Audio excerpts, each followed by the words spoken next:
Okay, good morning. It's good to see you. Thank you so much for coming to participate in our CHA Solo Ensemble Festival.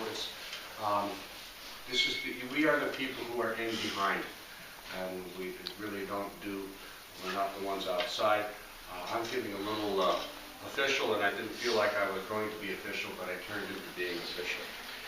We're talking about a number of different jobs. The first one is that we're talking about venue host. It used to be called center manager. I don't like the idea of a manager. I like the idea of a host. Host is really what I want you to be able to do. When you're in a venue, when you're in a center, the important people are the ones who are performing and the adjudicator.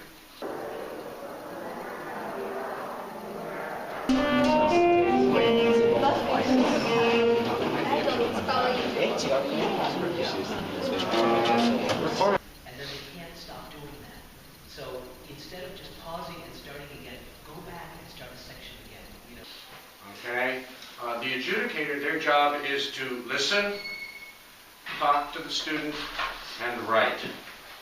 They don't need to be worried about who comes next, who's up, who's ready, and things like that. That's what you need to be working with, is to make sure that the student performers are going to be ready. I like to, as the adjudicator is writing, is to take the schedule and find out who's next, and then make sure that they're ready while the adjudicator is writing out things here. And so you don't. And I always like to have them take a deep breath to try to relax things and to make sure that they're ready to go, because they need to be ready to go.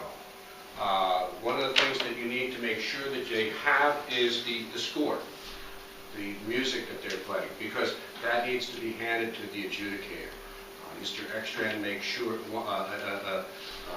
told me to make sure that they put their name on the top of the score, because sometimes, you know, the stack gets really big and they want to return that score to the school and the student, and so to make sure you put your name on that. Sometimes things happen. For instance, one of the things that happens is that an accompanist is playing in another center and they're supposed to be here right now. Well, you know what? We can make those arrangements.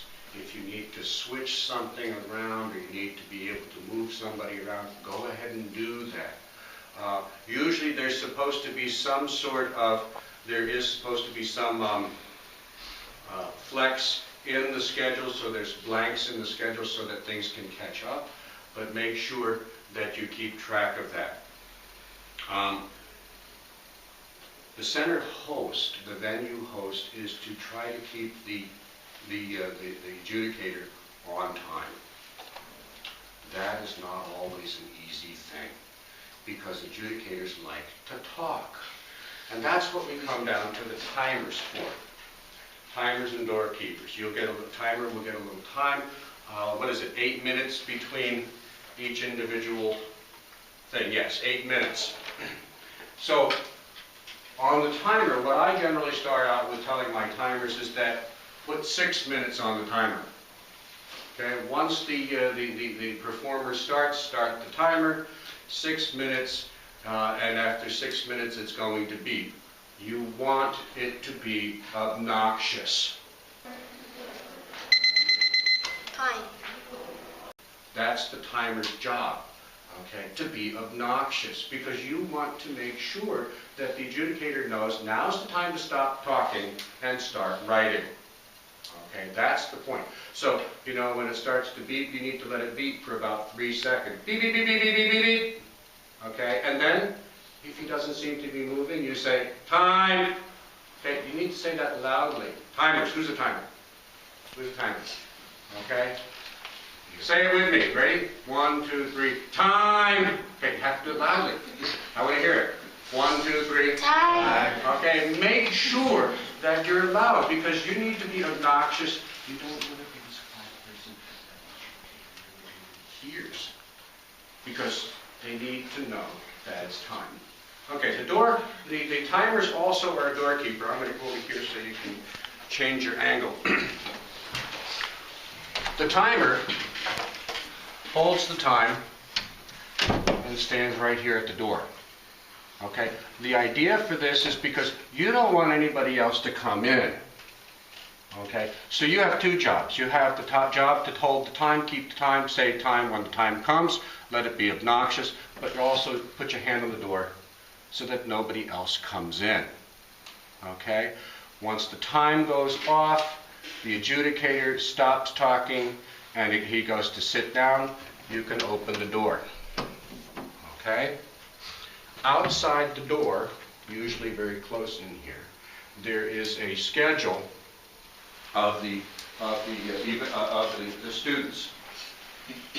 What I would like you to do is to go in and cross off each one as it goes along. Because people want to know, so where are they? Who's done? Who's next? So if you cross off, that's the job of the timer and the doorkeeper. Just cross off that person. It doesn't need to be very fancy. Just cross it off so that people who come by can look at the schedule and say, okay, this is what's happening. Okay, overall operations, check off performers as they complete, schedule outside the door. This is for venue hosts. Regularly remind the audience to turn off cell phones and electronics. Keep doors closed during performance, inform each performer that the judges score, solve schedule conflicts to assist timers and runners with their jobs. One of the things about timers, I told you to start out in 6 minutes. Venue host, you might find that your adjudicator writes longer than you want, than they have time for. Start reducing the amount of time. If they take longer to write, cut 30 seconds off of it. So now you're down to 5 minutes and 30 seconds. Okay, because then they can't talk so much. So you make sure you deal with that. Thank you. General monitoring of students in hallways and performance centers. Don't worry about the hallways. Just worry about your performance center. Okay? You know, people are going to be coming in and out. Make sure that they come in and out when you open the door. Timers must check the schedule. I guess this is actually there are some who have a double slot. So you need to, that's probably the center host should be dealing with a double slot. Runners. Who's a runner? Okay. Runners, your job is to go around and collect the adjudication sheets.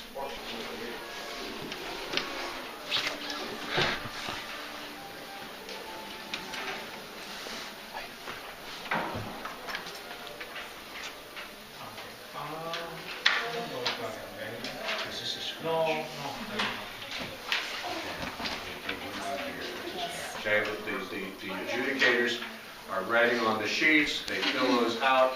Your job is to go around and collect those every once in a while to make sure that they get brought back to the library. You've done it before, right? So you know what you're doing. Make sure adjudicators have sharp pencils.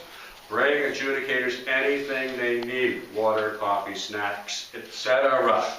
Okay, sometimes they would like those things, so make sure that you take care of that. That was a pretty fast explanation of what to do. Does anybody have any questions? Yes, ma'am. What happens to the score after the performance? Does it stay with the adjudicator's comments, or does it go back to the performer? The score actually, the runner will take that back to the gym. I mean, either the performer will pick it up right there, but that usually doesn't happen. So with the adjudicator score sheet, the actual music score will go back to the library, and then they'll put it in the stack and they'll divvy it up later. Would it be helpful to have their school name on it? Yeah, they can figure it out. I mean, a school name probably would be a good plan, but it usually is, they can figure these things out. A lot of times it's copied music anyway, but if it's an original, then they're more careful about making sure it gets back. Yes? How does the timer work? How does the timer work? I don't have one with me. But, you know, it's one of those little timers, you punch the number in and you push start, and then when it beeps, you push stop. You can figure it out. You are smart. You can handle it. Okay, yes? So are we setting the time that the person plays their instrument? The time that you are timing is two things. One is for the actual performance, but it's also the amount of time that the adjudicator will talk to the student. What usually happens is the adjudicator most likely will sit right here, right smack in the front. The performers are over here. The performer starts. You press the button to go. They stop. The adjudicator comes up, or from there, and will talk to the students. You did a great job. Why don't we look at this particular measure? Those are the things that they talk about, and that's the time. So the timer, the adjudicator is talking, and then the time goes right through, or maybe they'll stop it earlier, but that's what the timer is for. Okay? That's what it's for. There was something in there that I remembered, but then I forgot. Oh, usually the center host should be the one to be able to say to the student, start. Okay? Enosh. What if you kind of like 12 o'clock? Do we just like leave? I would go check in at the library just to say that you're done and see how things go from there. Okay? I don't know specifically how that would work. Okay? Yes? Does the venue host have to say anything at the beginning? I would introduce yourself to make sure that you introduce yourself to the adjudicator. Say you're the one who's going to be hosting, and you know, you want to help them do what thing is, and you'll be trying to manage how the schedule and things like that. I had a situation last year where I came into a venue after the afternoon, and obviously things had been done differently in the morning, and so I had to say, "Oh, I'm in charge." I didn't actually say it quite that way, but I wanted to be able to let them know that they don't have to do things. Their job is to listen, talk, and write. That's what I want them to do. Not to manage the schedule. That's it. They shouldn't have to do that. Okay? Did that answer your question? Okay. Yes? As a host, if the adjudicator wants coffee or something, do runners know where to get what they want? The runners should be able to know that they can go to the hospitality room and get coffee. And that's which hospitality? Is that in the home ec room? That's in the home ec room. Okay. Yes. So we just get, who are the runners just so? Brennan's a runner. I don't know who else is a runner. Okay. Just try to catch them Right. sometime? Right. Okay. Any other questions? Yes. I was assigned at the auditorium, Yes. so venue hosts are not allowed to leave the post, right? Say that again. They're not about. The venue hosts are not allowed to leave the post. I mean, my son is performing in a different location. Why don't you go talk to Mr. Dishner after this to work that out? Okay. Okay. We can somehow we can figure that out. Okay. Any other questions?